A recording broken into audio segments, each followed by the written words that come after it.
ఆంధ్రప్రదేశ్లో విదేశీ పెట్టుబడులు ఎన్ఆర్ఐలతో సంబంధాలను బలపరచుకోవడమే లక్ష్యంగా ఐటీ ఎలక్ట్రానిక్స్ శాఖ మంత్రి నారా లోకేష్ యూఎస్ఏ 2.0 టూర్కు సన్నద్దమవుతున్నారు.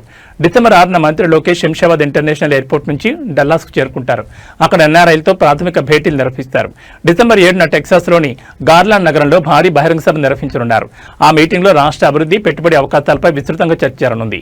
సుమారు 8,000 మంది ఎన్ఆర్ఐలు ఆ సమావేశంలో పాల్గొనున్నారు. ఇక డిసెంబర్ 8, 9 తేదీల్లో శాన్ ఫ్రాన్సిస్కోలో మైక్రోసాఫ్ట్, గూగుల్, టెస్లా వంటి ప్రపంచ ప్రముఖ కంపెనీల సీనియర్ అధికారులతో 2 రోజుల వ్యవధిలో మంత్రి లోకేష్ వరుసగా భేటీ అవుతారు. IT, renewable energy, electric vehicles manufacturing రంగాల్లో ఏపీకి పెట్టుబడులు రప్పించేందుకు వారితో చర్చలు జరపనున్నారు. మంత్రి నారా లోకేష్ గత అక్టోబర్ 25 నుంచి నవంబర్ 1 వరకు చేపట్టిన అమెరికా పర్యటన రాష్ట్ర అభివృద్ధికి మైలురాయిగా నిలిచింది.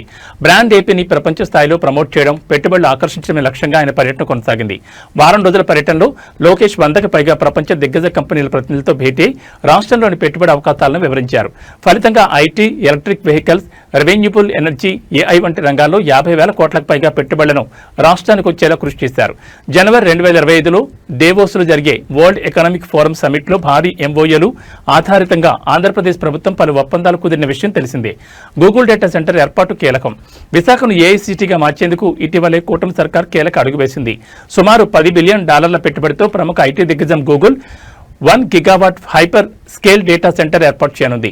గూగుల్ ఏఐ హబ్ పేరుతో భారత్లోనే తొలి కృత్రిమ మేధస్సు కేంద్ర ఏర్పాటుకు ఏపీ సర్కార్ విశాఖపట్నంలో శ్రీకారం చుట్టనుంది. ఈ ప్రాజెక్టు ద్వారా 2028-2032 మధ్య రాష్ట్ర స్థూల ఉత్పత్తికి ఏటా 10,518 కోట్లు సమకూరుతుందనే అంచనాలున్నాయి. అంతేకాకుండా దాదాపు 1,88,220 మందికి ప్రత్యక్షంగా, పరోక్షంగా ఉద్యోగాల కల్పన కూడా అవకాశాలు ఏర్పడతాయని అధికారులు అంచనా వేస్తున్నారు. కాగా విశాఖపట్నంలో 1 gigawatt hyper scale data centre ఏర్పాటుకు గూగుల్ అనుబంధ సంస్థ రైడెన్తో ఆంధ్రప్రదేశ్ ప్రభుత్వం ఎంఓయూ కుదుర్చుకుంది. అక్టోబర్ 14న రాజధాని ఢిల్లీలో ఏపీ సీఎం చంద్రబాబు, కేంద్ర ఆర్థిక శాఖ మంత్రి నిర్మలా సీతారామన్, కేంద్ర సమాచార ప్రసార శాఖల మంత్రి అశ్విని వైష్ణవ్, ఏపీ ఐటీ మంత్రి నారా లోకేష్తో పాటు ఏపీ ప్రభుత్వ ప్రతినిధులు, Google cloud CEO Thomas Kurian, ఇతర గూగుల్ ఉన్నత స్థాయి ప్రతినిధులు ఆ ఎంఓయూపై సంతకాలు చేశారు. అయితే విశాఖకు గూగుల్ డేటా సెంటర్ రాకతో ఆంధ్రప్రదేశ్లో పెట్టుబడి పెట్టేందుకు ఐటీ కంపెనీలు పోటీ పడుతుండటంతో తాజాగా నారా లోకేష్ అమెరికా పర్యటన అత్యంత ప్రాధాన్యతను సంతరించుకుంది.